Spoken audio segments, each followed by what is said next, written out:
اعوذ باللہ من الشیطان الرجیم بسم اللہ الرحمن الرحیم انا انزلنا التوراة فیہا ھدی ونور یحکم بها النبیون الذین اسلموا للذین ھادوا والربانیون والاحبار بما استحفظوا من کتاب اللہ وکانوا علیہ شہداء فلا تخشوا الناس واخشونی ولا تشتروا بآیاتی ثمنا قلیلا ومن لم يحكم بما انزل الله فاولئك هم الكافرون صدق الله العظيم رب اشرح لي صدري ويسر لي امري واحلل عقدة من لساني يفقهوا قولي اللهم ربنا الهمنا رشدنا واعذنا من شرور انفسنا اللهم وفقنا لما تحب وترضى آمین یا رب العالمین۔ سورہ مائدہ کا یہ 7واں رکوع جو اب ہم پڑھنے لگے ہیں اور جو حسن اتفاق سے 7 ہی آیات پر مشتمل ہے، یہ بھی قرآن حکیم کے بہت اہم مقامات میں سے ہے اور اس میں بہت سخت تحدید ہے، تنبیہ ہے، دھمکی ہے ان لوگوں کے لیے کہ جو کسی آسمانی شریعت پر ایمان کے دعوے دار ہوں اور پھر اس کے بجائے کسی اور قانون کے اوپر اپنی زندگی گزار رہے ہوں۔ قرآن حکیم میں عام طور پر جیسا کہ میں مختلف مواقع پر نوٹ بھی کراتا رہا ہوں، طویل صورتوں میں کہیں تو 3 آیتوں کے چھوٹے گروپ آپ کو ملیں گے جو بہت جامع ہیں، جیسے سورہ آل عمران کی آیات 102، 103، 104 نہایت جامع۔ اسی طریقے سے ابھی سورہ مائدہ کے اندر بھی ایک اور مقام آئے گا 3 آیات پر مشتمل، نہایت جامع۔ کہیں کہیں 7 آیتوں پر مشتمل مقامات ہوتے ہیں جو بہت جامع ہیں، جیسے 7 آیتیں سورہ بقرہ کے 5ویں رکوع کی کہ بنی اسرائیل سے خطاب میں جو ابتدائی انداز تھا دعوت کا، اس کے ضمن میں وہ بمنزلہ فاتحہ ہے۔ اسی طرح یہ مسلمان امتوں کے ضمن میں قانون شریعت کی تنفیذ اور اس کی جو اہمیت ہے اور اگر اس پر عمل نہ کیا جائے تو اس کا اللہ تعالیٰ کی نگاہ میں کیا مقام ہے، اس مسئلے پر یہ اہم ترین مقام ہے، یہ اس کا یوں سمجھیے کہ ذروۂ سنام ہے۔ انا انزلنا التوراۃ، ہم نے ہی نازل فرمائی تھی تورات، فیہا ھدی ونور، اس میں ہدایت بھی تھی، نور بھی تھا۔ یحکم بها النبیون، اس کی بدولت یا اس کے ذریعے سے فیصلہ کرتے تھے انبیاء کرام، الذین اسلموا، ظاہر بات ہے وہ تمام جو انبیاء کرام تھے وہ خود بھی اللہ کے فرما بردار تھے، للذین ھادوا، ان لوگوں کے درمیان کہ جو یہودی ہوئے، یعنی یہودیوں کے لیے یہ شریعت تھی تورات، اور انبیاء کرام جیسا کہ میں نے حدیث آپ کو سنائی ہے، کانت بنی اسرائیل تسوسہم الانبیاء، کہ بنی اسرائیل کی سیاست اور حکومت کا معاملہ جو ہے انتظام و انصرام انبیاء کے ہاتھ میں ہوتا تھا، تو ظاہر بات ہے وہی فیصلے کرتے تھے۔ یحکم بها النبیون الذین اسلموا، فیصلے کرتے تھے ان کے ذریعے سے وہ انبیاء کے جو خود اللہ کے فرما بردار تھے یہودیوں کے معاملات میں، اور فیصلے کرتے تھے والربانیون، اور جو ان میں درویش ہوتے تھے، اللہ والے ہوتے تھے، علماء ہوتے تھے، علماء حق، والاحبار، اور علماء ربانیون کہنا چاہیے زیادہ، اللہ والے یعنی جو صوفیہ ہمارے ہاں مثلا اولیاء اللہ، اور احبار علماء کے لیے ہے، بما استحفظوا من کتاب اللہ، بسبب اس کے کہ ان کو نگران بنایا گیا تھا، ان سے حفاظت طلب کی گئی تھی اللہ کی کتاب کی، یعنی اللہ کی کتاب کی حفاظت کا ذمہ دار بنایا گیا تھا علماء کو کہ تمہیں اس کی حفاظت کرنی ہے۔ وَكَانُوا عَلَيْهِ شُهَدَاءَ، اور وہ اس پر گواہ تھے۔ فَلَا تَخْشَوُا النَّاسَ وَاخْشَوْنِي، تو ان سے کہہ دیا گیا تھا کہ تم اللہ سے مت ڈرو، مجھ سے ڈرو، تم لوگوں سے مت ڈرو، مجھ سے ڈرو۔ وَلَا تَشْتَرُوا بِآيَاتِي ثَمَنًا قَلِيلًا، اور میری آیات کو حقیر سی قیمتوں پر فروخت نہ کرو، یعنی تورات ہے، اس کا قانون ہے، اس کے مطابق فیصلے کرو، لوگوں کو پسند ہو یا ناپسند ہو، اس سے بالکل تمہارا کوئی سروکار نہیں ہونا چاہیے، تمہیں تو دیکھنا چاہیے کہ حق کیا ہے۔ اب آ رہی ہے وہ کانٹے والی بات، وَمَن لَّمْ يَحْكُم بِمَا أَنزَلَ اللَّهُ فَأُولَٰئِكَ هُمُ الْكَافِرُونَ، اور جو اللہ کی اتاری ہوئی شریعت اور قواعد و ضوابط کے مطابق فیصلے نہیں کرتے وہی تو کافر ہیں۔ بتوں سے تجھ کو امید ہے، خدا سے نہ امیدی، مجھے بتا تو صحیح اور کافری کیا ہے۔ وَكَتَبْنَا عَلَيْهِمْ، اور ہم نے لکھ دیا تھا ان کے ذمے، واجب کر دیا تھا ان پر، فیہا، اس کتاب میں تورات میں، ان نفس بالنفس، کہ جان کے بدلے جان ہوگی، والعین بالعین، آنکھ کے بدلے آنکھ، والانف بالانف، ناک کے بدلے ناک، والاذن بالاذن، کان کے بدلے کان، والسن بالسن، دانت کے بدلے دانت، والجروح قصاص، اسی طریقے سے زخموں کا بدلہ بھی ہوگا برابر کا۔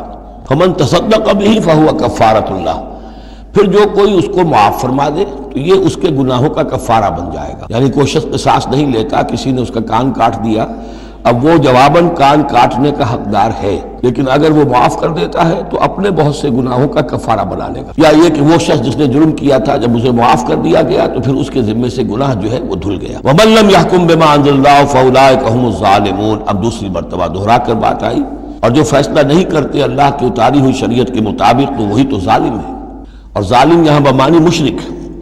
ان الشرک لظلم عظیم، ایک قانون اللہ کا ہے، ایک قانون انسانوں کا ہے، ایک رواج کا ہے، ایک رومن لا ہے، ایک فلاں ہے، ایک پاکستانی قانون ہے۔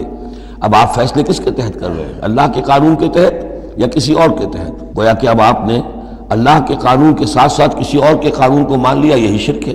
وَقَفَّيْنَا عَلَىٰ آثَارِهِمْ بِعِیسیٰ ابْنِ مریم، پھر ان کے نقش قدم پر ہم نے بھیجا عیسیٰ ابن مریم کو، مصدقا لما بین یدیہ من التوراۃ، وہ آئے تصدیق کرتے ہوئے اس کی جو ان کے سامنے موجود تھا تورات میں سے، وَآتَيْنَاهُ الْإِنْجِیلَ، اور ہم نے انہیں انجیل عطا کی ہے، فیہ ھدی ونور، اس میں بھی ہدایت بھی تھی، نور بھی تھا، ومصدقا لما بین یدیہ من التوراۃ، اور وہ تصدیق کر رہی تھی انجیل بھی اس کی جو تورات میں سے اس کے سامنے موجود تھا، وہدی وموعظۃ للمتقین، اور وہ ہدایت تھی، رہنمائی تھی اور موعظہ تھی، نصیحت تھی تقوی والوں کے لیے۔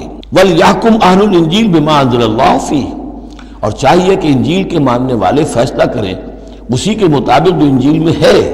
وَمَن لَّمْ يَحْكُم بِمَا أَنزَلَ اللَّهُ فَأُولَٰئِكَ هُمُ الْفَاسِقُونَ، اور جو لوگ نہیں فیصلے کرتے اللہ کے اتارے ہوئے احکام اور قوانین اور شرائع کے مطابق تو وہی تو فاسق ہیں، وہی تو سرکش ہیں، وہی تو ناہنجار ہیں۔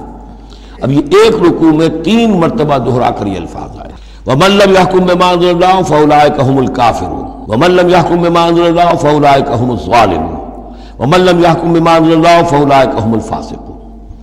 اب اس کو سامنے رکھیے، اور دنیا میں جو مسلمان ممالک ہیں، کتنے مسلمان ہیں جن میں کہ اسلام کا پورا نظام قائم ہو؟ کتنے ملک ہیں؟ کہاں ہے کہ جہاں اسلام کی شریعت اور قرآن کی شریعت نافذ ہو؟ گویا کہ ہم اگرچہ انفرادی اعتبار سے مسلمان ہیں لیکن نظام جو ہے ہمارا وہ کافرانہ ہے۔ اب تیسرے نمبر پر وَأَنزَلْنَا إِلَيْكَ الْكِتَابَ بِالْحَقِّ مُصَدِّقًا لِمَا بَيْنَ يَدَيْهِ، اور اب اے نبی صلی اللہ علیہ وسلم ہم نے آپ پر کتاب نازل فرمائی حق کے ساتھ، یہ بھی تصدیق کرتے ہوئے آئی ہے ان دونوں کی جو اس کے سامنے موجود ہیں، من الکتاب، کتاب میں سے، وَمُهَيْمِنًا عَلَيْهِ، اب البتہ یہ ان کی نگران بن کر آئی ہے، یعنی یہ کہ ان کے اندر جو تحریفیں ہو گئی تھیں اب ان کی تصحیح اس کے ذریعے سے ہو رہی ہے، یہ بتائے گی، اور یہ گویا کہ اب وہ کسوٹی ہے کہ اس پر پرکھا جائے گا۔ تورات کی کوئی شے اس کے خلاف ہے تو گویا کہ وہ محرف شے ہے۔ فَحْكُم بَيْنَهُم بِمَا أَنزَلَ اللَّهُ، تو اب آپ کا فرض بھی ان کے درمیان فیصلہ کیجئے اسی شریعت کے مطابق، قانون کے مطابق جو اللہ نے نازل فرمائی۔ وَلَا تَتَّبِعْ أَهْوَاءَهُمْ عَمَّا جَاءَكَ مِنَ الْحَقِّ، اور ان کی خواہشات کی پیروی کرتے ہوئے جو اللہ تعالیٰ کی جانب سے حق آپ کے پاس آیا ہے اس سے منحرف نہ ہو، مت پیروی کیجئے ان کی خواہشات کی، اور ان کی خواہشات کی پیروی کرتے ہوئے اما یعنی انما چھوڑ کر اس کو کہ جو حق آیا ہے آپ کے پاس۔ لِكُلٍّ جَعَلْنَا مِنْكُمْ شِرْعَةً وَمِنْهَاجًا، تم سب کے لیے ہم نے ایک شریعت، ایک دستور اور ایک طریقہ کار جو ہے وہ طے کر دیا۔ یہ آیت بڑی اہم ہے، جہاں تک تو شریعت کا تعلق ہے تو یہ تو پہلے سے بہت واضح بات ہے، سب کو معلوم ہے۔ شریعت موسوی شریعت محمدی میں فرق ہے، صلی اللہ علیہ وسلم علیہ الصلوۃ والسلام۔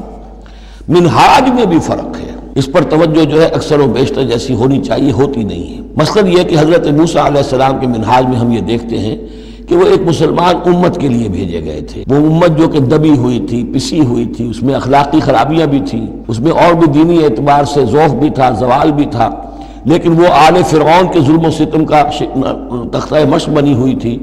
تو حضرت موسیٰ علیہ السلام کی بعثت میں یہ چیز بھی شامل تھی کہ ایک بگڑی ہوئی مسلمان امت کو کافروں کے تسلط سے، ان کے غلبے سے بچائے۔ اس کا ایک خاص طریقہ کار ہے جو اللہ تعالیٰ نے انہیں عطا فرمایا۔ حضرت عیسیٰ علیہ السلام بھی ایک مسلمان قوم کے اندر مبعوث کیے گئے، یہودیوں میں وہ مسلمان تھے، اور ان میں یہ کہ علماء کے اندر بہت سا فتور پیدا ہو چکا تھا، بڑا فساد آ چکا تھا، اخلاقی، روحانی، ان کے معاشرے کے اندر گراوٹ تھی، دین کے صرف ظاہری احکام اور دین کے صرف قانونی اور ظاہری پہلو کے اوپر توجہ رہ گئی تھی، مقاصد دین، روح دین جو ہے وہ نگاہوں سے اوجھل ہو گئی تھی۔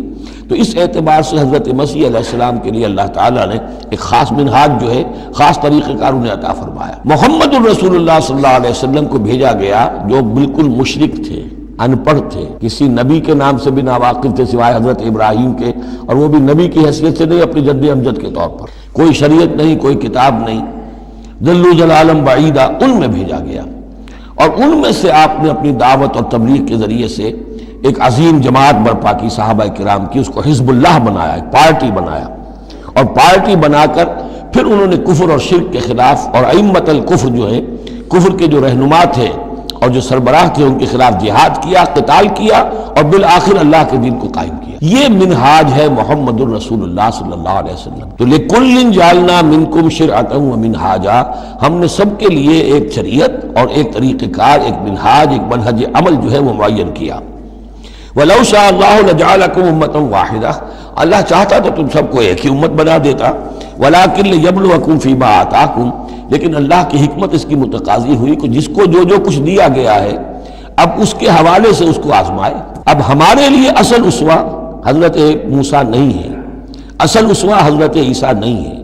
لَقَدْ كَانَ لَكُمْ فِي رَسُولِ اللَّهِ أُسْوَةٌ حَسَنَةٌ، تمہارے لیے اے مسلمانوں اسوہ ہے اللہ کے رسول محمد صلی اللہ علیہ وسلم کی ذات مبارکہ۔ حضرت عیسیٰ نے شادی نہیں کی، ہمارے لیے اسوہ نہیں ہے۔ حضور نے تو فرمایا النکاح من سنتی، ساتھ ہی فرمایا من رغب عن سنتی فلیس منی۔ تو معاملہ یہ ہے کہ وہ اللہ کے نبی تھے، ان کے لیے جو بھی طریقہ اللہ نے سمجھا، مناسب سمجھا، وہ ان کو عطا کیا، لیکن ہمارے لیے جو ہے وہ منہاج نبوی ہے، وہ منہج انقلاب نبوی ہے، جس کا کہ گہرا شعور ہم پیدا کریں اور اسی کو پھر لے کر چل کر، اور اسی طور سے جس طور سے کہ حضور نے اللہ کے دین کو برپا کیا، قائم کیا، غالب کیا، پہلے نظام برپا کیا، پھر قانون نافذ کیا، تو اسی طریقے سے ہم اس کی کوشش کریں۔ فاستبقوا الخیرات، تو تم نیکیوں میں ایک دوسرے سے آگے نکلنے کی کوشش کرو۔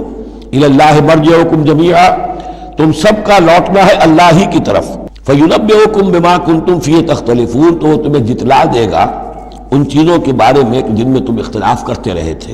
وَأَنِحْكُمْ بَيْنَهُمْ، پھر دوبارہ حضور سے تاکید کے ساتھ دوبارہ کہا، اور فیصلہ کیجئے ان کے مابین، بما انزل اللہ، اس شریعت کے مطابق جو اللہ نے اتاری ہے۔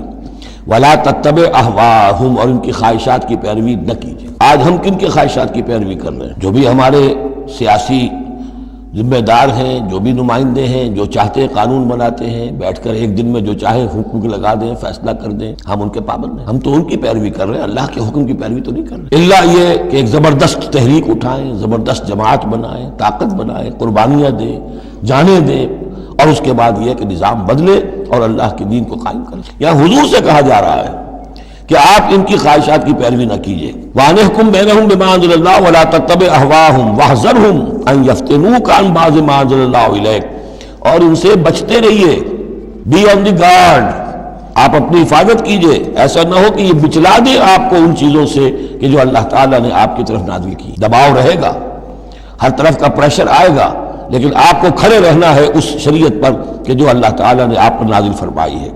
فَإِن تَوَلَّوْا، پھر اگر وہ روگردانی کرے، فَعْلَمْ، تو جان لیجئے، انما یرید اللہ ان یصیبہم ببعض ذنوبہم، کہ اللہ تعالیٰ انہیں ان کے بعض گناہوں کی سزا دینا چاہتا۔ یہ ہے کانپنے والا مقام۔ اگر ہم اپنے اس ملک کے اندر اسلام کو قائم نہیں کرتے اور ہماری ساری کوشش کے باوجود وہ نہیں ہو رہا، تو اس کے کیا معنی ہے؟ اللہ کے عذاب کا کوئی کوڑا مقدر ہو چکا ہے۔ وَإِن تَوَلَّوْا فَاعْلَمْ أَنَّمَا يُرِيدُ اللَّهُ أَن يُصِيبَهُم بِبَعْضِ ذُنُوبِهِمْ، اگر وہ پیچھ موڑ لیں، انکار کریں، تو جان لو کہ اللہ تعالیٰ در حقیقت ان کے گناہوں کی پاداش میں کوئی پکڑ اور کوئی اِنَّ بَطْشَ رَبِّكَ لَشَدِيدٌ کے مصداق کوئی سزا انہیں دینا چاہتا ہے۔ وَإِنَّ كَثِيرًا مِنَ النَّاسِ لَفَاسِقُونَ، اور اس میں تو کوئی شک ہی نہیں ہے کہ لوگوں میں اکثر جو ہیں، بہت سے لوگ وہ فاسق ہیں، نافرمان ہیں۔ أَفَحُكْمَ الْجَاهِلِيَّةِ يَبْغُونَ، تو کیا یہ جاہلیت کے فیصلے چاہتے ہیں؟ جاہلیت کہتے ہیں اس دور کو جو حضور کی بعثت سے قبل کا دور ہے۔ تو کیا اب بھی یہ دستور، ہمارا دستور، ہماری روایات، ہماری ریت، اس کے فیصلوں پر چلنا چاہتے ہیں؟ جیسے کہ مسلمان زمیندار کھڑا ہو کر انگریز کی عدالت میں کہا کرتا تھا کہ ہمیں اپنی وراثت کے مقدمات کے فیصلوں میں شریعت کا فیصلہ نہیں چاہیے، ہمیں رواج کا چاہیے۔ مسلمان کہتے ہیں افحکم الجاہلیت یبغون، تو کیا یہ جاہلیت کا حکم چاہتے ہیں؟ ومن احسن من اللہ حکما لقوم یوقنون، تو اللہ تعالیٰ کے حکم و فیصلے سے بہتر کس کا حکم ہو سکتا ہے؟ لیکن کن کے حق میں؟ جو یقین رکھنے والے ہوں۔ اللہم ربنا اجعلنا منہم، ہمیں اللہ تعالیٰ اس یقین اور ایمان حقیقی کی دولت سے سرفراز فرمائے۔ یا ایھا الذین آمنوا لا تتخذوا اليہود والنصارى اولیاء، اہل ایمان یہود اور نصارہ کو اپنے حمایتی اور پشت پناہ نہ بناؤ۔ بعضهم اولیاء بعض، وہ خود ایک دوسرے کے ان میں سے بعض کے پشت پناہ ہیں، مددگار ہیں۔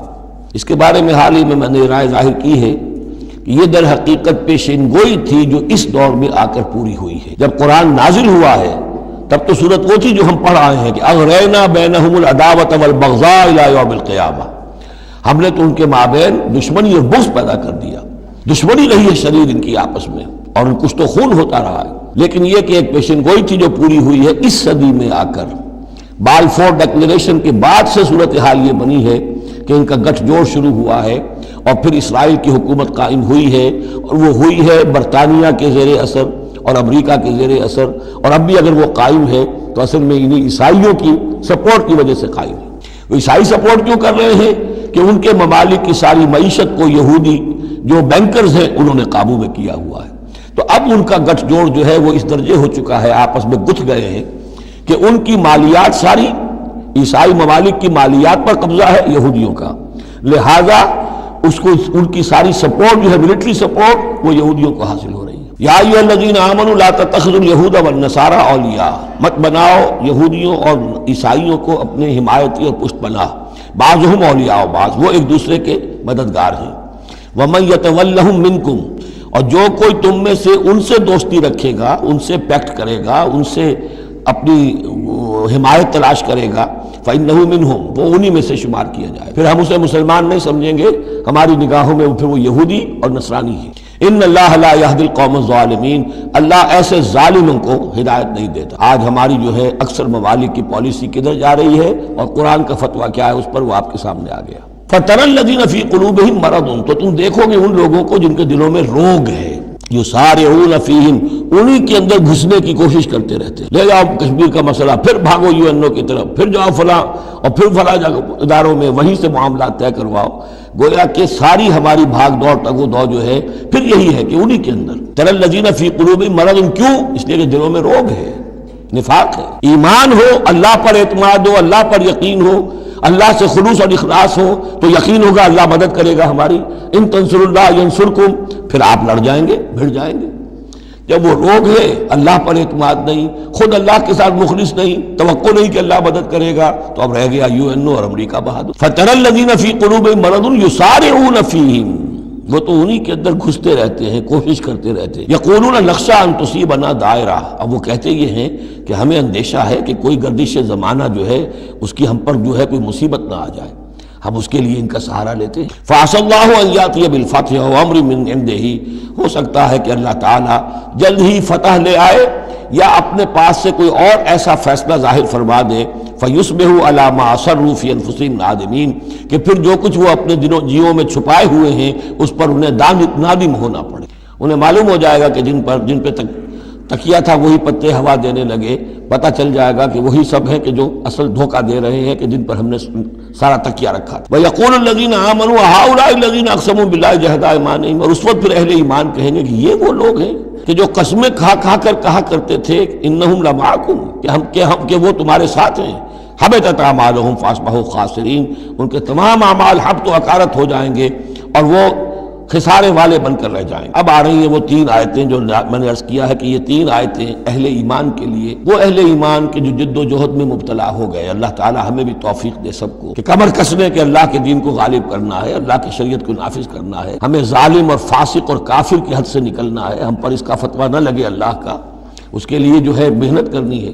اب محنت کرتے ہوئے ظاہر بات ہے کہ پھر بعض مراحل ایسے بھی آ جاتے ہیں کہ مشکلات ہوتی ہیں، مصائب آتے ہیں، تکالیف آتی ہیں۔ اگر اس مصیبت اور مشکل اور تکلیف میں آدمی کے قدم لڑکھڑانے لگے اور وہ کچھ پسپائی اختیار کرنا شروع کرے، تو یہ جو ایک نفسیاتی کیفیت ہے، جو لوگ اس میں مبتلا ہو گئے ہوں، یہ ان سے تین آیتیں ہیں خطاب کرنے والی اہم ترین۔ یا ایھا الذین آمنوا من یرتد منکم عن دینہ، اے ایمان والو جو کوئی بھی لوٹ گیا تم میں سے اپنے دین سے، فسوف یاتی اللہ بقوم، تو ان قریب اللہ تعالیٰ تمہیں ہٹا کر ایک ایسی قوم کو لے آئے گا، یحبہم، جنہیں اللہ محبوب رکھے گا، ویحبونہ، اور جو اسے محبوب رکھیں گے، اذلۃ علی المؤمنین، وہ اہل ایمان کے حق میں بہت نرم ہوں گے، اعزۃ علی الکافرین، کافروں پر بہت بھاری ہوں گے جو جاہدون فی سبیل اللہ کی راہ میں جہاد کریں گے، ولا یخافون لومۃ لائم، اور کسی ملامت کرنے والے کی ملامت کا کوئی خوف نہیں کرے۔ اب یہاں چونکہ لفظ یرتد آ گیا ہے تو ایک کوئی ارتداد ہے قانونی ظاہری، ایک شخص اسلام کو چھوڑے کافر ہو جائے، یہودی ہو جائے، نصرانی ہو جائے، ہندو ہو جائے، یہ تو قانونی مرتد ہے۔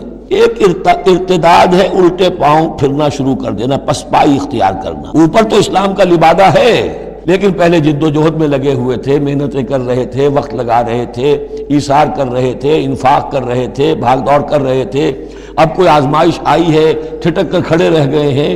کلما ادا لہم مشوفی واذا ازلم علیہم قاموا، اور نہ صرف کھڑے رہ گئے ہیں بلکہ اب کچھ پیچھے ہٹ رہے ہیں۔ یہ جو ایک کیفیت ہے تو فرمایا کہ تم یہ نہ سمجھو اللہ تمہارا محتاج نہیں ہے، تم اللہ کے محتاج ہو، تمہیں اپنی نجات کے لیے اپنے اس فرض کو ادا کرنا ہے۔ اگر تم نے پسپائی اختیار کی تو اللہ تمہیں ہٹائے گا اور کسی اور قوم کو لے آئے گا، کسی اور کے ہاتھ میں اپنے دین کا جھنڈا تھما دے گا۔ یا ایھا الذین آمنوا من یرتد منکم عن دینہ فسوف یأتی اللہ بقوم، اللہ لے آئے گا کسی اور قوم کو یحبہم۔ اب یہ جو تین جوڑے آئے ہیں، اللہ ان سے محبت کرے گا، وہ اللہ سے محبت کریں گے۔ اللہم ربنا اجعلنا منہم، اہل ایمان کے حق میں بہت نرم ہوں گے، ہو حلقہ یارہ تو بریشم کی طرح نرم، اور رزم حق و باطل ہو تو فولاد ہے مومن، عزت علی الکافرین، کافروں پر بہت سخت ہوں گے۔ یہی بات آئی ہے پھر سورہ فتح کے اندر بھی، اشداء علی الکفار رحماء بینہم، آپس میں بہت رحیم اور شفیق، کفار پر بہت سخت۔ تیسرا جوڑا یجاہدون فی سبیل اللہ کی راہ میں جہاد کریں گے، ولا یخافون لومۃ لائم، ان کے رشتہ دار، ان کے دوست کہیں گے کیا ہو گیا، دماغ خراب ہو گیا تمہارا، تم فینیٹک ہو گئے ہو، تمہیں اولاد کا خیال نہیں، تمہیں اپنی مستقبل کی فکر نہیں، ان کی پرواہ نہیں کریں گے۔ پھیرا نہیں واپس کوئی فرمان جنوں کا، اور تنہا نہیں لوٹی کبھی آواز جرس کی، خیریت جاں راحت تن صحت داماں، سب بھول گئی مصلحتیں اہل ہوس کی، اس راہ میں جو سب پہ گزرتی ہے سو گزری، تنہا پس زندہ کبھی رسوا سر بازار، کڑکے ہیں بہت شیخ سرے گوشہ ممبر، اور برسے ہیں اور گرجے ہیں بہت اہل حکم بر سرے دربار، چھوڑا نہیں غیروں نے کوئی ناوی کے دشنام، چھوٹی نہیں اپنوں سے کوئی طرز ملامت، اپنوں سے کوئی طرز ملامت، چھوڑا نہیں غیروں نے کوئی ناوی کے دشنام، چھوٹی نہیں اپنوں سے کوئی طرز ملامت، اس عشق نہ اس عشق پہ نادم ہے مگر دل، ہر داغ ہے اس دل میں بجز داغ ندامت۔ ذالک فضل اللہ یؤتیہ من یشاء، یہ کردار ہے، یہ جوڑے جو ہیں تین دو دو لفظوں کے جوڑے، دو دو ترکیبیں ہیں، ان کو اچھی طرح ذہن نشین کریں اور دعا مانگیں اللہ سے، اللہ ہمیں اس کردار کو عملاً اختیار کرنے کی توفیق دے۔ ذالک فضل اللہ یؤتیہ من یشاء، یہ اللہ کا فضل ہے، وہ دیتا ہے جس کو چاہتا ہے، واللہ واسع علیم، اللہ بہت وسعت رکھنے والا ہے، یعنی اللہ کے فضل کے خزانوں میں کمی نہیں ہے۔ اگر تم اپنے بھائیوں کو، دوستوں کو، عزیزوں کو، ساتھیوں کو، رفیقوں کو دیکھتے ہو کہ اللہ کا بڑا فضل ان پر ہوا ہے، کیسے کیسے انہوں نے مرحلے سر کر لیے، کیسی کیسی بازیاں جیت لی ہیں، تو اللہ سے فضل تلاش کرو، اللہ تمہیں بھی ہمت دے گا، اس لیے کہ اس دین کے کام میں اس قسم کا رشک جو ہے وہ پسندیدہ ہے۔ حضرت عمر کو تھا نا خیال، کیونکہ ایک خاص وقت میں اس وقت ان کے پاس دولت کافی تھی، جب غزوہ تبوک کے لیے حضور نے کہا ہے کہ انفاق کرو، انہوں نے سوچا کہ آج میں ابو بکر سے بازی لے جاؤں گا، اس لیے کہ آج کل کاروباری لوگوں کے پاس کبھی وہ ہوتی ہے کیش جو ہے، نقد سامان کچھ ہوتا ہے، کبھی نہیں ہوتا، سارا معاملہ کیش پہ گیا ہوا ہے، لیکن یہ کہ اس وقت ان کے پاس تھا تو انہوں نے کہا کہ آج تو میں بازی لے جاؤں گا، لیکن حضرت ابو بکر جو کچھ تھا وہ سب لے آئے، اور حضرت عمر آدھا لے کر آئے تھے، تو حضرت عمر نے کہا میں نے جان لیا ابو بکر سے آگے کوئی نہیں بڑھ سکتا۔ تو اس معاملے میں فاستبقوا الخیرات، نیکیوں میں، خیر میں، بھلائی میں ایک دوسرے سے آگے نکلو۔ انما ولیکم اللہ ورسولہ، تمہارا ولی تو اصل میں اللہ ہے، اس کا رسول ہے، تمہارا دوست، پشت پناہ، حمایتی، رازدار جو ہونے چاہیے اللہ نمبر ایک، رسول نمبر دو، والذین آمنوا، اور اہل ایمان۔ کفار سے، یہود سے، نصارہ سے، ہندوؤں سے، کسی اور سے دلی دوستی یہ ایمان کے منافی ہے۔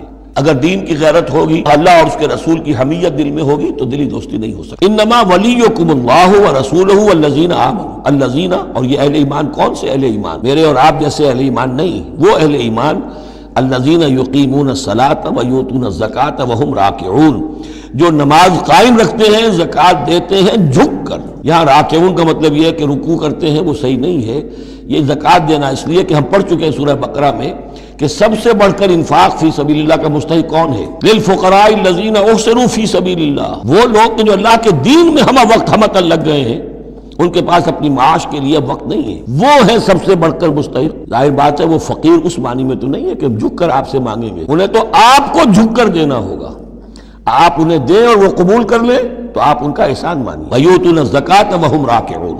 وَمَنْ يَتَوَلَّ اللَّهَ وَرَسُولَهُ، اور جو کوئی بھی اللہ اور اس کے رسول کے ساتھ دوستی قائم کر لے گا، وَالَّذِينَ آمَنُوا، اور اپنا حقیقی دلی رشتہ انہی کے ساتھ قائم کرے گا جو اہل ایمان ہیں، فَإِنَّ حِزْبَ اللَّهِ هُمُ الْغَالِبُونَ، یہاں یوں سمجھیے کہ محذوف یہ ہے کہ پھر یہ حزب اللہ بن جائیں گے، اور سن لو کہ حزب اللہ ہی غالب رہنے والے۔ یہ شرائط پہلے پوری کی جائیں، یہ تمام معیارات جو ہیں ان پر پورا اترا جائے، پھر یقیناً اللہ تعالیٰ کا یہ وعدہ ہے فَإِنَّ حِزْبَ اللَّهِ هُمُ الْغَالِبُونَ، یقیناً پھر حزب اللہ جو ہے وہی غالب رہے گی۔ یا ایھا الذین آمنوا لا تتخذوا الذین اتخذوا دینکم ھزوا ولعبا من الذین اوتوا الکتاب من قبلکم والکفار اولیاء، پھر بات آ رہی ہے، اہل ایمان مت بناؤ ان لوگوں کو کہ جنہوں نے تمہارے دین کو ہنسی اور کھیل بنا رکھا ہے، ان لوگوں میں سے بھی کہ جنہیں کتاب دی گئی تھی تم سے پہلے، اور دوسرے کافروں سے بھی کسی کو اپنا ولی اور دوست مت بناؤ، نہ مشرکین میں سے نہ اہل کتاب میں سے۔ واتقوا اللہ ان کنتم مؤمنین، اور اللہ کا تقوی اختیار کرو اگر تم مومن ہو۔ وَإِذَا نَادَيْتُمْ إِلَى الصَّلَاةِ اتَّخَذُوهَا هُزُوًا وَلَعِبًا،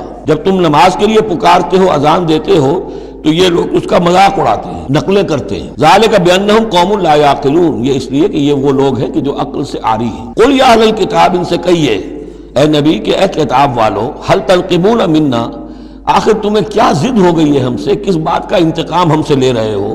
إِلَّا أَنْ آمَنَّا بِاللَّهِ، سوائے اس بات کے کہ ہم ایمان لائے اللہ پر، وَمَا أُنزِلَ إِلَيْنَا، اور اس پر جو ہم پر نازل کیا گیا، وَمَا أُنزِلَ مِن قَبْلُ، اور اس پر بھی جو پہلے نازل کیا، وَأَنَّ أَكْثَرَكُمْ فَاسِقُونَ، واقعہ یہ ہے کہ تمہاری اکثریت جو ہے اب نافرمانوں پر اور ناہنجاروں پر مشتمل ہو چکی ہے۔ قُلْ هَلْ أُنَبِّئُكُم بِشَرٍّ مِّن ذَلِكَ، کہیے کہ کیا میں تمہیں بتاؤں یہ جو تم مذاق اڑا رہے ہو اور تماشا کر رہے ہو اور استہزاء کر رہے ہو، اس سے زیادہ بری بات کیا ہے؟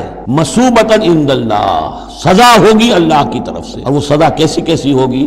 مَن لَعَنَهُ اللَّهُ، جس کو اللہ لعنت فرما دے، وَغَضِبَ عَلَيْهِ، اور اس پر غضبناک ہو جائے، وَجَعَلَ مِنْهُمُ الْقِرَدَةَ وَالْخَنَازِيرَ، اور جس میں سے کہ پھر وہ بنا دے بندر اور خنزیر، وَعَبَدَ الطَّاغُوتَ، اور جنہوں نے بندگی کی شیطان کی، أُولَٰئِكَ شَرٌّ مَّكَانًا وَأَضَلُّ عَن سَوَاءِ السَّبِيلِ، یہ سب کے سب جو ہیں بہت دور کے درجے میں ہیں، بہت برے مقام میں ہیں، اور بہت دور چلے گئے ہیں، بہت ہی زیادہ بھٹکے ہوئے ہیں سواء السبیل سے۔ وَإِذَا جَاءَكُمْ قَالُوا آمَنَّا، اور جب وہ تمہارے پاس آتے کہتے ہیں ہم ایمان لے آئے، وَقَدْ دَخَلُوا بِالْكُفْرِ وَهُمْ قَدْ خَرَجُوا بِهِ، حالانکہ وہ داخل بھی ہوئے تھے کفر کے ساتھ اور نکلے بھی ہیں کفر کے ساتھ۔ میرے نزدیک یہ اشارہ ہو رہا ہے انہی لوگوں کی طرف جن کا ذکر سورہ آل عمران میں ہے، جنہوں نے فیصلہ کیا تھا کہ صبح کو ایمان لاؤ، شام کو کافر ہو جاؤ، تو وہ داخل بھی ہوئے ہیں تو کفر کے ساتھ، نکلے بھی ہیں تو کفر کے ساتھ۔ وہ داخل ایک لمحے کے لیے بھی انہیں ایمان کی کوئی حلاوت نصیب ہوئی ہی نہیں، شعوری طور پر یہ فیصلہ کر کے کہ رہنا تو ہمیں اپنے ہی دین پر ہے، لیکن دھوکے کی خاطر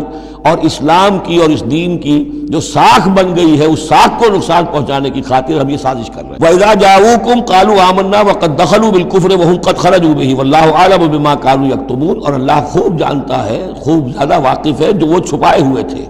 وَتَرَىٰ كَثِيرًا مِّنْهُمْ يُسَارِعُونَ فِي الْإِثْمِ، اور تم دیکھو گے ان میں سے بہت سو کو کہ بہت بھاگ دوڑ کرتے ہیں گناہ کے کاموں میں، والعدوان، اور ظلم کے کاموں میں، وَأَكْلِهِمُ السُّحْتَ، اور حرام کے کھانے پر، لَبِئْسَ مَا كَانُوا يَعْمَلُونَ، بہت ہی برا ہے وہ عمل جو یہ کر رہے ہیں۔ لَوْلَا يَنْهَاهُمُ الرَّبَّانِيُّونَ وَالْأَحْبَارُ عَنْ قَوْلِهِمُ الْإِثْمَ وَأَكْلِهِمُ السُّحْتَ، کیوں نہیں منع کیا اور کیوں نہیں منع کرتے ان کے درویش، ان کے صوفی، ان کے پیر و مرشد اور ان کے علماء ان کو گناہ کی بات کہنے سے اور حرام خوری سے۔ ہمارے پیر بھی حرام خوری سے روکیں گے نہیں، انہیں تو اس میں سے نذرانے مل جانے چاہیے، اللہ اللہ خیر سن، کہاں سے کمایا، کیا کھایا، کہاں سے، اس سے کوئی بحث نہیں۔ لولا ینہاہم الربانیون، حالانکہ کام تو یہ تھا کہ اللہ والے جو ہیں وہ انہیں روکیں، منع کریں، نہیں المنکر، امر بالمعروف جو ان کا فریضہ تھا۔ لبئس ما كانوا يصنعون، بہت برا ہے وہ کام جو وہ کر رہے ہیں۔ وقالت اليهود يد الله مغلولہ، اور یہود نے کہا کہ اللہ کا ہاتھ بند ہو گیا، مطلب یہ کہ ایک تو اس کا مفہوم یہ ہے کہ اللہ کی رحمت جو تھی ہمارے لیے وہ ختم ہو گئی، اس لیے کہ یہ رحمت جو تھی نبوت کی ہمارے لیے تھی، مختص تھی، اور یہ اب یہ ہاتھ جو ہے یہ دست رحمت اللہ کا ہماری طرف سے بند ہو گیا۔ یا یہ ہے کہ جیسے مذاق اڑایا کرتے تھے کہ اللہ جو ہے جب قرض حسنہ مانگتا ہے اس کا مطلب ہے اللہ فقیر ہے ونحن اغنیاء۔ ید اللہ مغلولہ غلت ایدیہم، ان کے ہاتھ بن گئے یا بن جائیں ان کے ہاتھ، ولعنوا بما قالوا، اور ان پر لعنت ہے اس کے سبب کہ جو انہوں نے کہا۔ بل یداہ مبسوطتان، اللہ کے دونوں ہاتھ تو کھلے ہوئے ہیں، ينفق کیف یشاء، وہ جیسے چاہتا ہے خرچ کرتا ہے۔ وَلَيَزِيدَنَّ كَثِيرًا مِّنْهُمْ مَا أُنزِلَ إِلَيْكَ مِن رَّبِّكَ طُغْيَانًا وَكُفْرًا، اور یقیناً اضافہ کرے گا ان میں سے بہت سو کے لیے جو کچھ کہ اے نبی نازل کیا گیا آپ کی جانب آپ کے رب کی طرف سے، ان کی سرکشی میں اور کفر میں۔ یعنی ان کی ضد بڑھتی جا رہی ہے۔ اللہ کی طرف سے جو احسان بھی آپ پر ہو رہا ہے، آپ کے ساتھیوں پر ہو رہا ہے، اللہ جو فتحیں دے رہا ہے، جو دین کو رفتہ رفتہ غلبہ حاصل ہو رہا ہے، اس کے نتیجے میں صلح حدیبیہ کی بات تو بڑی تیزی کے ساتھ یوں سمجھیے کہ عرب کے اندر صورتحال بدلنی شروع ہو گئی۔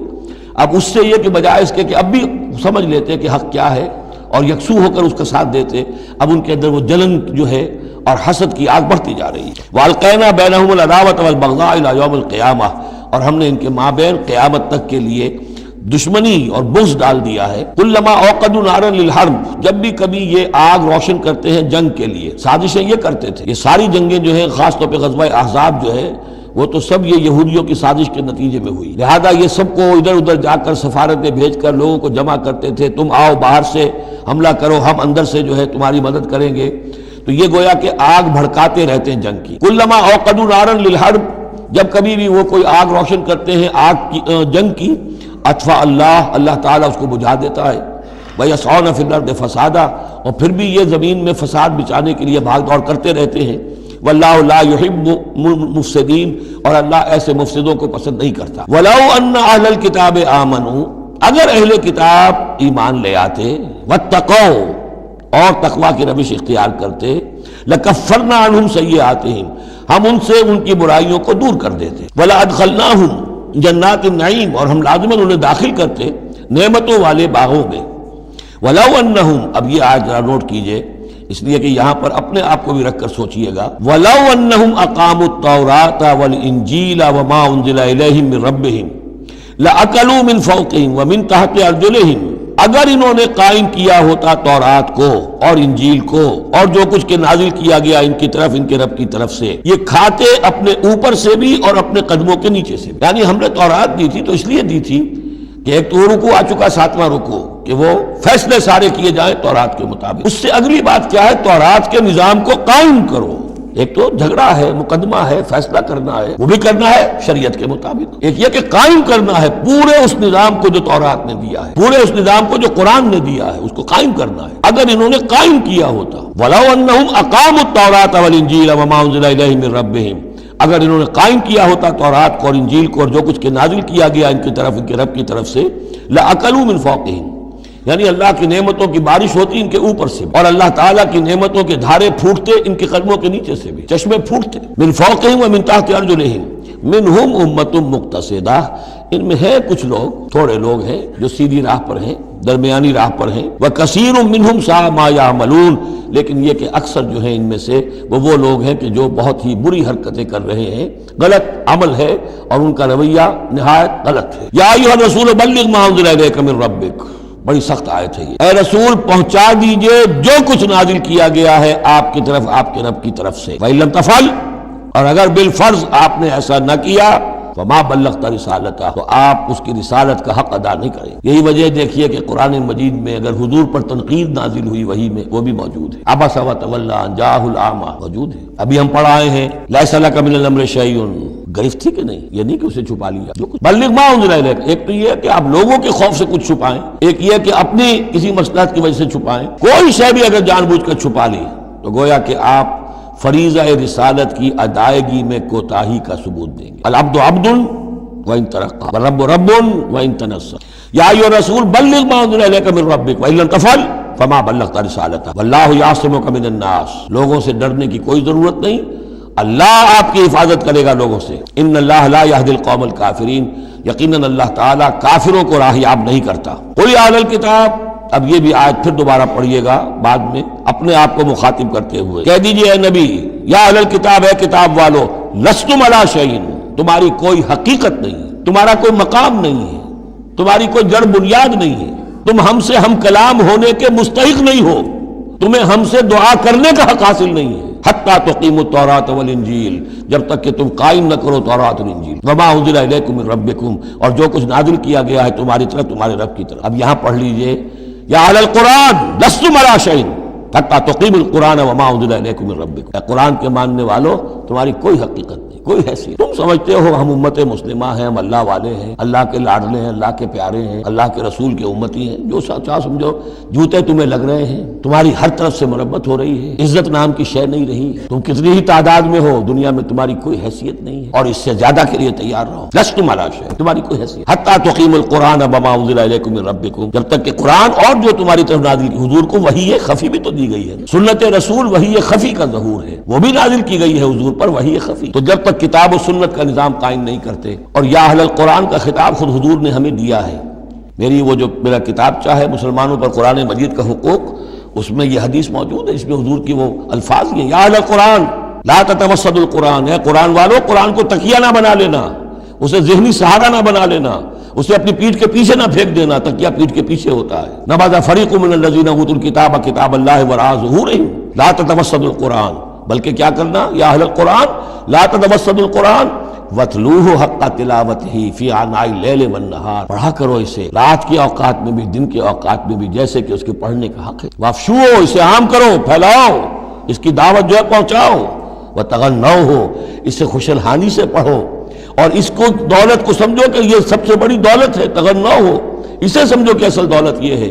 وَتَدَبَّرُوا فِيهِ لَعَلَّكُمْ تُفْلِحُونَ، اور تدبر کرو، غور و فکر کرو، اس کی گہرائیوں میں غوطہ دنی کرو تاکہ تم فلاح پاؤ. قُلْ يَا أَهْلَ الْكِتَابِ لَسْتُمْ عَلَىٰ شَيْءٍ حَتَّىٰ تُقِيمُوا التَّوْرَاةَ وَالْإِنجِيلَ وَمَا أُنزِلَ إِلَيْكُم مِّن رَّبِّكُمْ وَلَا يَزِيدَنَّ كَثِيرًا مِّنْهُم مَّا أُنزِلَ إِلَيْكَ مِن رَّبِّكَ طُغْيَانًا وَكُفْرًا.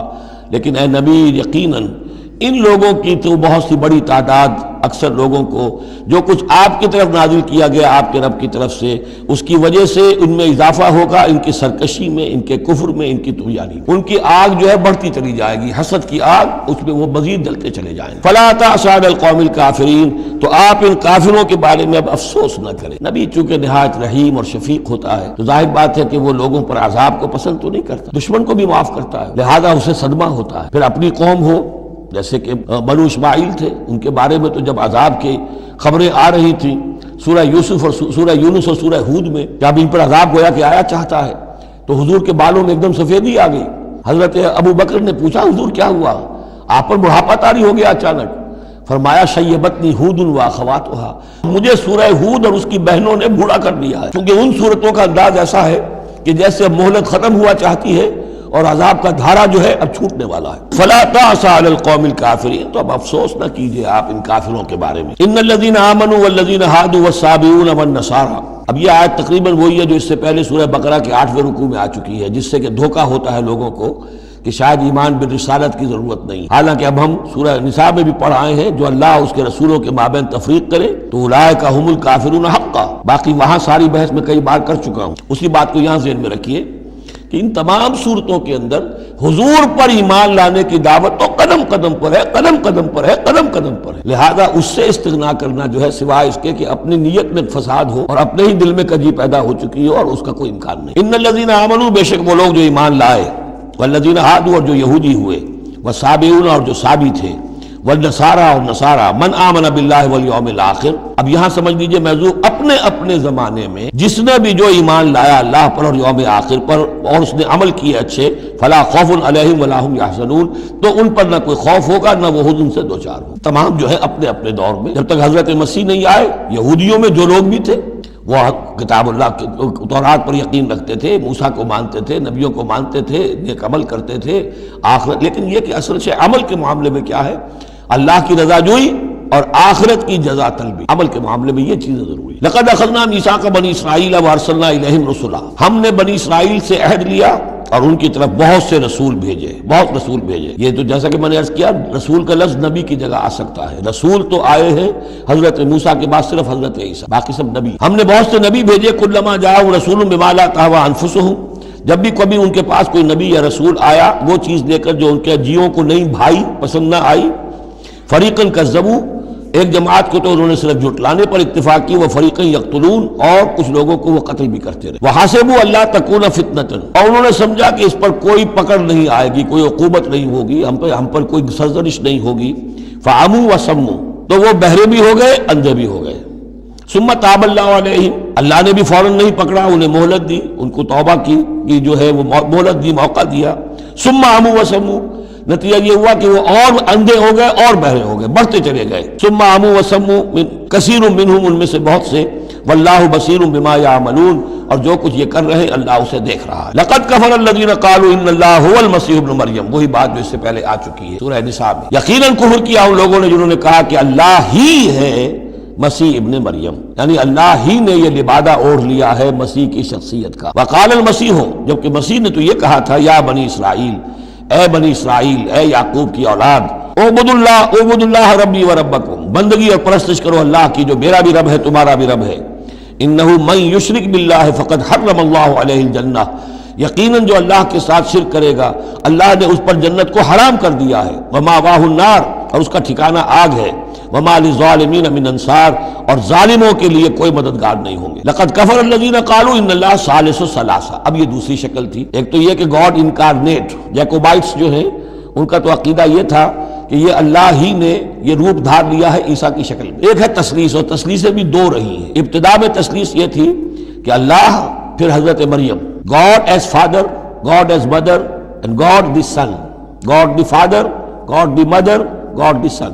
یہ تثلیث اصل میں مصر میں موجود تھی پہلے سے، فرعون کے زمانے سے چلی آ رہی تھی. اسی تثلیث کے اندر ڈھال دیا انہوں نے عیسائیت کو تاکہ وہ آسانی سے مصر کے لوگ عیسائیت قبول کر لیں. اس کے بعد پھر یہ ہے کہ حضرت مریم کو نکال دیا گیا اور ہولی گھوسٹ کو ان کی جگہ لے آیا گیا. God the father, God the Son and the Holy Ghost, یہ تین کی تثلیث بنی. لقد کفر الذین قالوا ان اللہ ثالث ثلاثہ، یقیناً کفر کیا ان لوگوں نے، انہوں نے کہا ہے کہ اللہ تین میں کا تیسرا ہے. وما من الہ الا الہ واحد، جبکہ حقیقتاً نہیں ہے کوئی الہ سوائے ایک الہ واحد کے. وَإِن لَّمْ يَنْتَهُوا عَمَّا يَقُولُونَ، اور اگر یہ باز نہ آئے اس سے جو کچھ کہہ رہے ہیں، لَيَمَسَّنَّ الَّذِينَ كَفَرُوا مِنْهُمْ عَذَابٌ أَلِيمٌ، تو ان میں سے جو کافر ہیں ان پر بہت سخت عذاب آ کر رہے گا. أَفَلَا يَتُوبُونَ إِلَى اللَّهِ، تو کیا یہ اللہ کی جناب میں توبہ نہیں کرتے؟ وَيَسْتَغْفِرُونَهُ، اور اس سے استغفار نہیں کرتے؟ وَاللَّهُ غَفُورٌ رَحِيمٌ، اور اللہ تو غفور اور رحیم ہے. مَا الْمَسِيحُ ابْنُ مَرْيَمَ إِلَّا رَسُولٌ، مسیح ابن مریم اور کچھ نہیں سوائے اس کے کہ ایک رسول تھے. قد خلت من قبلہ الرسل، اب دیکھیے بالکل وہی الفاظ ہیں جو سورہ آل عمران میں حضور کے بارے میں آئے. وما محمد الا رسول قد خلت من قبلہ الرسل، محمد اس کے سوا کیا ہے کہ اللہ کے رسول ہیں، ان سے پہلے بھی بہت سے رسول آئے ہیں. ما المسیح ابن مریم الا رسول قد خلت من قبلہ الرسل وامہ صدیقہ، اور ان کی جو والدہ تھی وہ صدیقہ تھی. ہم دیکھ چکے ہیں سورہ نساء میں کہ نبیوں کے بعد سب سے اونچا درجہ صدیقین، تو خواتین کو نبوت نہیں ملی ہے، لیکن اس کے بعد کا جو دوسرا درجہ ہے اس میں بہت چوٹی کی حیثیتیں انہیں ملی ہیں. ہماری امت میں الصدیقۃ الکبریٰ حضرت خدیجہ الکبریٰ رضی اللہ تعالیٰ، سب سے بڑی صدیقہ. صدیق اکبر حضرت ابو بکر، اور صدیقۃ الکبریٰ خدیجہ الکبریٰ رضی اللہ تعالیٰ عنہ. اسی طریقے سے حضرت مریم صدیقہ وامہ صدیقہ. کانا یاکلان الطعام، دونوں کھانا کھاتے تھے، انسان تھے، بشر تھے، سارے بشری تقاضے ان کے ساتھ تھے. انظر کیف نبین لہم الآیات، دیکھو ہم کس طرح ان کے لیے اپنی آیات کو واضح کرتے ہیں. ثم انظر، پھر دیکھو، انا یوفکون، وہ کہاں سے لوٹا دیے جاتے ہیں، کہاں سے الٹا دیے جاتے ہیں. قل اتعبدون من دون اللہ ما لا یملک لکم ضرا ولا نفعا، کہیے کہ کیا تم پوچھتے ہو اللہ کے سوا انہیں کہ جو نہ تمہارے لیے کسی برے کا اختیار رکھتے ہیں نہ نفع کا. واللہ هو السمیع العلیم، جبکہ اللہ ہی سب کچھ سننے والا اور سب کچھ جاننے والا ہے. قل یا اہل الکتاب، کہہ دیجئے اے کتاب والو، لا تغلوا فی دینکم غیر الحق، اپنے دین میں ناحق غلو نہ کرو. ظاہر بات ہے کہ تم نے عیسیٰ کو جو کچھ بنا دیا ہے تو محبت کی وجہ سے، عقیدت کی وجہ سے بنایا. حضور کی شان میں بھی مبالغہ آرائی لوگ اگر کرتے ہیں تو محبت کی وجہ سے کرتے ہیں، عشق رسول کے نام پر کرتے ہیں، عقیدت کے غلو کی وجہ سے کرتے ہیں. لیکن غلو جو ہے یہ در حقیقت انسان کو گمراہی کی طرف لے جاتا ہے. لا تغلوا فی دینکم، اپنے دین میں غلو نہ کرو غیر الحق، ناحق. ولا تتبعوا اہواء قوم قد ضلوا من قبل، مت پیروی کرو اس قوم کی جو تم سے پہلے گمراہ ہو چکے. جیسا کہ میں نے عرض کیا، یہ تثلیث جو ہے ہورس آئسس، یہ تثلیث جو ہے مصر میں موجود تھی، اسی کو انہوں نے اختیار کیا ہے. من قبل واضلوا کثیرا وضلوا عن سواء السبیل، اور انہوں نے بہت سو کو گمراہ بھی کیا ہے اور خود بھی وہ سیدھے راستے سے گمراہ ہو گئے. لعن الذین کفروا من بنی اسرائیل علی لسان داؤد و عیسی ابن مریم، لعنت کیے گئے وہ لوگ کہ جنہوں نے کفر کیا بنی اسرائیل میں سے، داؤد کی زبان سے بھی اور عیسیٰ ابن مریم کی زبان سے بھی. ظاہر بات ہے کہ اس قوم کا جو بھی کردار رہا ہے مسلسل، تو آپ اولڈ ٹیسٹمنٹ پڑھیں گے تو حضرت داؤد علیہ السلام نے بھی ان پر بہت لعن طعن کی ہے، اور خاص طور پر یہ نیو ٹیسٹمنٹ میں گاسپل کے اندر تو حضرت مسیح نے جو تنقیدیں کی یہودیوں پر، خاص طور پر ان کے علماء پر، احبار پر، صوفیاء پر، کہ تم سانپ کے سپوڑیے ہو، تمہارا حال ہے ایسا جیسے کہ قبریں ہوتی ہیں کہ اوپر بہت سفیدی پھری ہوئی ہے اور چادر پڑی ہوئی ہے، اندر گلی سڑی ہڈیوں کے سوا کچھ نہیں. تم نے اوپر مذہبی لبادے اوڑے ہوئے ہیں اور تمہاری ابائیں اور قوائیں، لیکن تمہارے اندر جو ہے بھرا ہوا ہے، خباثت بھری ہوئی ہے. تو یہ ساری چیزیں جو ہے، اور تم مچھر چھانتے ہو اور سموچے اونٹ نکل جاتے ہو. چھوٹی چھوٹی چیزوں کے اوپر جو ہے بڑی بڑی بحثیں ہو رہی ہیں، جبکہ بڑے بڑے گناہ جو ہیں وہ کھلے بندوں ہو رہے ہیں. یہ سارا جو کردار ہے علماء یہود کا، جس کا کوئی نقشہ آپ دیکھ سکتے ہیں اپنے ہاں کے علماء سو میں، جو بھی برے علماء ہیں ہمارے ہاں دنیا دار مولوی ہیں، ان میں وہ نقشہ نظر آ جائے گا. تو جس قدر لعن طعن حضرت مسیح نے کی ہے وہ تو محفوظ ہے. لعن الذین کفروا من بنی اسرائیل علی لسان داؤد و عیسی ابن مریم ذلک بما عصوا وکانوا یعتدون. اور یہ اس لیے ہوا کہ انہوں نے نافرمانی کی اور وہ حدود سے تجاوز کر رہے تھے. کانوا لا یتناہون عن منکر فعلوہ، یہ لوگ ایک دوسرے کو روکتے نہیں تھے، منع نہیں کرتے تھے منکر سے کہ جو وہ کرتے تھے. جس معاشرے میں سے یہ نہیں انل منکر ختم ہو جائے گا، پھر معاشرہ پورا کا پورا سڈاس بن جائے گا. یہ تو گویا کہ صفائی ہے.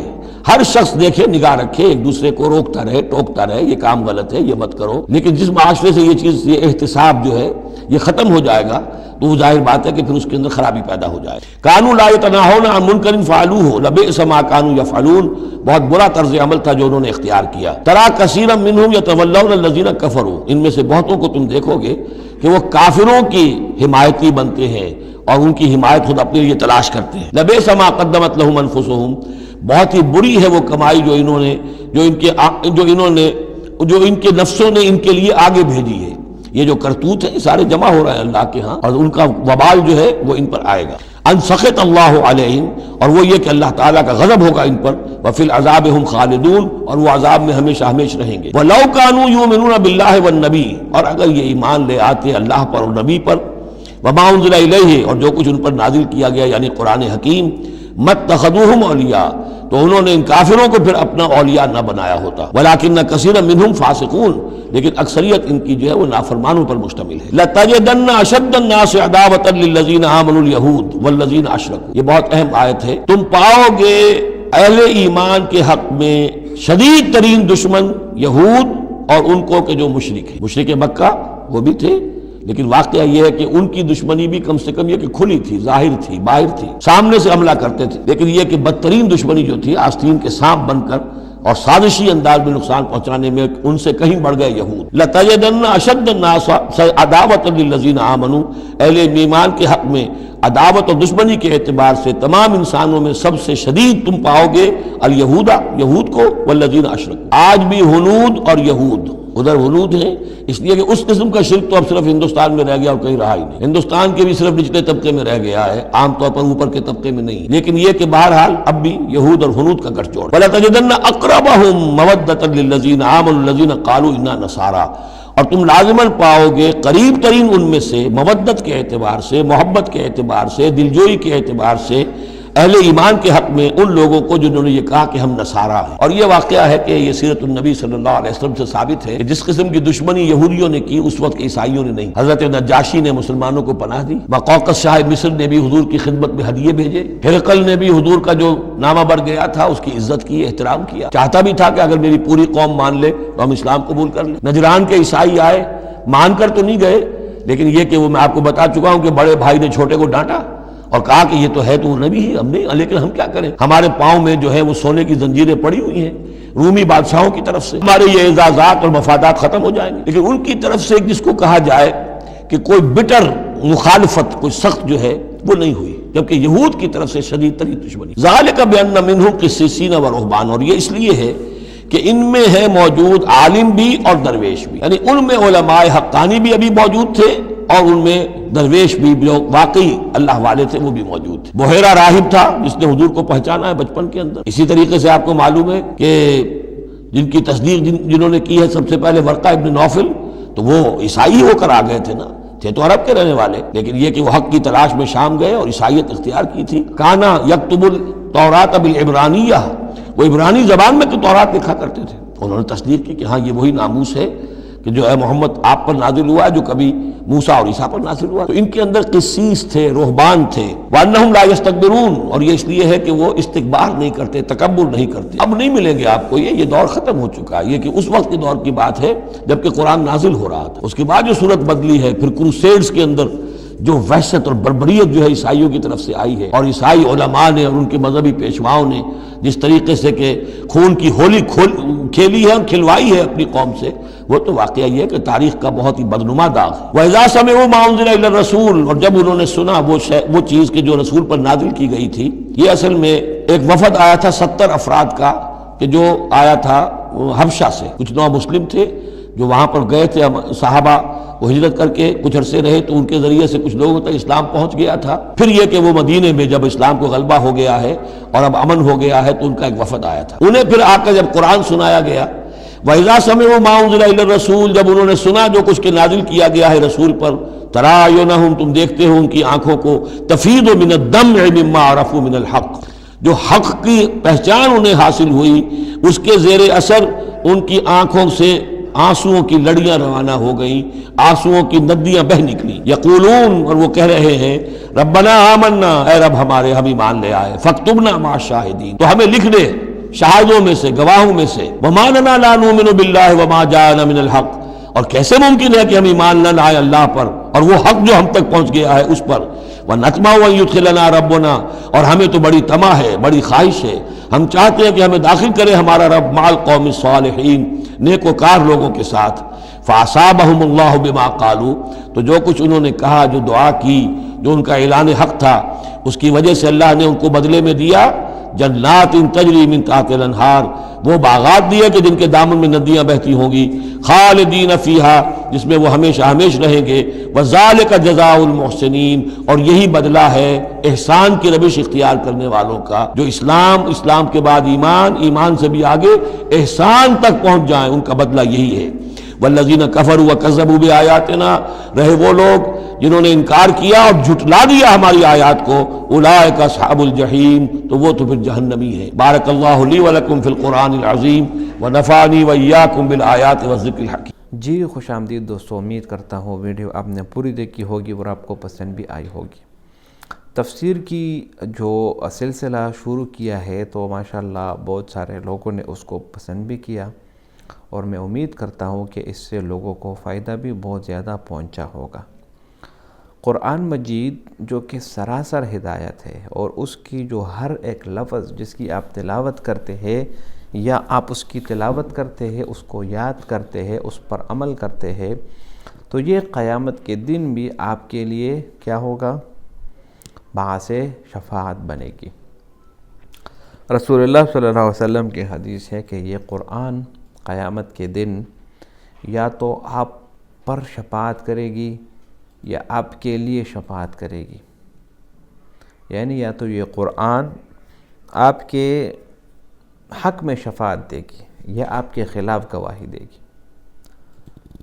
تو صحابہ نے فرمایا کہ یا رسول اللہ کس طرح شفاعت کرے گی، یا کس طرح شفاعت جو ہے نا کس طرح آپ کے خلاف شفاعت کرے گی؟ تو اگر آپ نے اس زندگی میں، اس دنیا میں قرآن پاک پر عمل کیا ہو، اس کے حلال کو حلال مانا ہو، اس کے حرام کو حرام جانا ہو، اور اس کو آپ نے اپنی زندگی میں لایا ہو اور آپ نے اس پر ایسا عمل کیا ہو کہ جس سے آپ کی زندگی ہمیشہ کے لیے سنور جائے، تو یہ قرآن آپ کے لیے شفاعت کا ذریعہ بنے گی۔ یہی نہیں بلکہ جب قبر میں آپ کو لٹھا دیا جائے گا اکیلے تنہا، آپ کے ساتھ نہ ماں ہوگی، نہ باپ ہوگا، نہ بھائی بہن، نہ بیٹا، نہ بیوی، کوئی بھی نہیں، اکیلے آپ قبر میں پڑے ہوں گے، تو اس تنہائی میں اور اس ویرانے میں اور اس اندھیرے کے گھر میں اور اس کیڑے مکوڑوں کے گھر میں بھی یہ قرآن آپ کا ساتھی ہوگا۔ یہ قرآن آپ کے لیے باعث روشنی بنے گا، اور یہ قرآن آپ کے جو ہے نا آپ کی خوشی دوبالا کر دے گا اس قبر میں بھی۔ تو یہی وجہ ہے کہ یہ قرآن پھر قیامت کے دن اللہ کے دربار میں جھگڑا کرے گی کہ اے میرے مالک، اس بندے نے آپ کے کتاب کی لاج رکھی، اس پر عمل کیا اور اس کی تلاوت کی، تو آپ اس کو اپنی رحمت میں جگہ دیں۔ اور اس کے برعکس اگر قرآن کو صرف آپ نے خوبصورت کپڑے میں لپیٹ دیا ہو، اور گھر کے ایک تہہ خانے میں یا ایک اوپر تہہ خانے میں آپ نے رکھ دیا ہو اور اس کا نہ تلاوت آپ نے کیا ہو، نہ آپ نے اس کو سمجھا ہو اور نہ کبھی اس پر عمل کیا ہو، بھائیو یہ بہت ہی خطرناک بات ہے۔ پھر یہ قرآن آپ کے خلاف گواہی دے گی کہ اللہ، آپ کے اس بندے نے میری قدر نہیں کی، آپ کے اس بندے نے میری اطاعت نہیں کی، اس بندے کو اپنی رحمت سے دور کر دے۔ تو بھائیو دوستو، قرآن کریم کی جو تلاوت ہے اور جو قرآن کی تلاوت جو ہم کرتے ہیں تو یہ ہمارے لیے باعث رحمت ہوگی، اور یہی کتاب قیامت کے دن ہمارے لیے شفاعت کا ذریعہ بنے گی۔ اسی طرح رسول اللہ صلی اللہ علیہ وسلم کی حدیث ہے کہ قرآن مجید میں ایک سورت ہے جو 30 آیتوں کی ہے، جو کوئی رات کو اس کی تلاوت کرے گا وہ قبر کی عذاب سے محفوظ رہے گا۔ اور آپ کو معلوم ہے کہ وہ کون سی سورت ہے؟ وہ ہے سورۃ الملک۔ تو بھائیو دوستو، قرآن مجید کی جو تمام سورتیں ہیں وہ سب کے سب آپ کے لیے خیر ہے، اور ان سب کی تلاوت کرنے سے آپ کو خیر اور فائدہ پہنچے گا۔ تو سورۃ الملک یعنی 30 آیاتیں ہیں۔ اگر کوئی بندہ یہ کہے کہ میں اس کو یاد نہیں کر سکتا یا میرے ذہن کمزور ہے، تو 30 دن میں آپ اس کو یاد کر سکتے۔ روزانہ ایک آیت آپ یاد کریں، اس کو دہرائی کریں اور کسی دوسرے کو سنائیں۔ اس طرح دوسرے دن، پھر تیسرے دن، اور اسی طرح ایک ہفتہ، پھر 2 ہفتے، پھر 3 ہفتے، پھر 4، اور چوتھے ہفتے آپ کا جو ہے نا وہ سورت آپ کا مکمل ہوگا۔ تو کتنی بڑی سعادت کی بات ہے کہ جب ایک سورۃ الملک اگر آپ اس کی تلاوت کریں گے، اور موت تو ویسے بھی آنی ہے، اگر آپ کا دل چاہے یا نہ چاہے، آپ کی مرضی ہو یا نہ ہو، موت نے تو ویسے بھی آ کر آنا ہی ہے۔ تو اس موت کے لیے تیاری کے لیے جو سب سے بہترین جو اسلحہ ہے وہ یہی قرآن ہے کہ آپ اس کے ذریعے اپنی حفاظت کریں۔ ہر رات سورہ ملک کی تلاوت کریں تو آپ عذاب قبر سے محفوظ رہیں گے، اور یہ بالکل احادیث کے کتابوں میں بھی بالکل موجود ہے۔ تو تفسیر کا مقصد بھی یہی ہے کہ آپ قرآن کو سمجھیں اور اس قرآن کی عظمت کو آپ سمجھیں۔ اسی طرح اس قرآن میں اللہ تعالیٰ نے مختلف قوموں کا ذکر کیا ہے، یعنی حضرت آدم علیہ السلام سے جب یہ دنیا شروع ہوئی، اور پھر جب حضرت آدم علیہ السلام کے بعد نوح علیہ السلام جب اس دنیا میں آئے، اور تقریباً 1000 سال کم و بیش جب انہوں نے دین کی محنت کی، تو اس میں بہت سارے لوگوں نے کیا کیا؟ بہت سارے لوگوں نے اسلام قبول کیا اور بہت سارے لوگوں نے انکار کیا۔ خود حضرت نوح علیہ السلام کے بیٹے جس کا نام کنعان تھا، اس نے بھی انکار کیا اپنے والد کا، اور ان دونوں کا جو کلام ہوا وہ بھی اللہ تعالیٰ نے قرآن میں ذکر کیا۔ تو اللہ تعالیٰ فرماتے ہیں قرآن میں کہ نوح علیہ السلام نے اپنے بیٹے کو پکارا، وَنَادَى نُوحٌ رَبَّهُ وَنَادَى نُوحٌ ابْنَهُ وَكَانَ فِي مَعْزِلٍ يَا بُنَيَّ ارْكَب مَّعَنَا وَلَا تَكُن مَّعَ الْكَافِرِينَ قَالَ سَآوِي إِلَىٰ جَبَلٍ يَعْصِمُنِي مِنَ الْمَاءِ۔ تو اس بیٹے کو نوح علیہ السلام نے کہا کہ اے میرے بیٹے، آؤ ہمارے ساتھ کشتی میں بیٹھ جاؤ اور کافروں میں سے نہ ہو۔ تو اس بیٹے نے کیا جواب دیا کہ میں اس پہاڑ پر چڑھ جاؤں گا اور یہ پہاڑ مجھے پانی سے نجات دلائے گی۔ یعنی اس کا ذہن تو یہ تھا کہ پہاڑ بہت لمبا ہے اور اس پر چڑھ کر میں پانی سے بچ جاؤں گا۔ تو نوح علیہ السلام نے جواب دیا، قال لا عاصم اليوم من امر اللہ الا من رحم۔ اللہ تعالیٰ کے حکم سے یا اللہ تعالیٰ کے عذاب سے آپ کو کوئی بھی بچانے والا نہیں مگر وہ جس کو اللہ تعالیٰ چاہے۔ اور اسی دوران پانی کی ایک لہر آئی اور اس کے بیٹے کو بہا لے گئی۔